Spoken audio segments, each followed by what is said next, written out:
অনেক দিন পর একটু স্কুলে এসেছিলাম, একটু দরকারি কাজ ছিল। আর যেই স্যারের সাথে আমার দরকারটা ছিল তিনি এখন একটু ক্লাস নিতে, তাই আমি বাইরে এসে দাঁড়িয়েছিলাম। আর তারপরে ভাবছি এই রোদ্রের মতো দাঁড়িয়ে না থেকে গাছতলাটায় বসা যাক। আর আগে স্কুল লাইফটা কত না সুন্দর ছিল কি বলবো। আর এখনকার কলেজ লাইফ একদমই ভালো না। একদিন ছুটি এটা ওটা ওটা করে কাটিয়ে দেয়, চলে যায়। আর আমরা আগে স্কুলটা ঠিকঠাক ক্লাস করতে যেতাম না, স্কুলে আসতাম না, এই করে আমরা কাটিয়ে দিতাম। সবাই এরকম নিশ্চয়ই ভাবো, আমিও সেটা এখন ভাবি, বুঝতে পারি।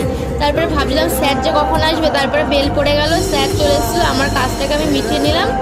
এরপরে তোমাদেরকে আমি স্কুলের বাইরে থেকে দেখাচ্ছিলাম। এই যে এটা হচ্ছে আমাদের শিবডিওজের সিমনি বা শ্রী শ্রী মহানন্দা হাই স্কুল। তাই স্কুলের নামটা তোমাকে তো বললাম। আর এই যে সাইকেল নিয়ে গেছিলাম, চলে আসলাম। এতটা রোদ গরমে কি বলবো, গরম লাগছিল আর মাথাটা ধরে গেছিলো রোদ গরমে গিয়ে। একটু বৃষ্টি হলে না খুবই ভালো হতো। তাই আবার একটু মাথায় বাম দিয়ে দিয়েছিলাম একটু ঘুমাবো বলে। মাথা যন্ত্রণা করছে, বাম দিয়ে এলে একটু ঘুমটা ভালোই হবে। তারপরে ঘুম থেকে উঠে দেখছি ঘুম, মানে আমি পুরোপুরি ঘুমিয়েছিলাম।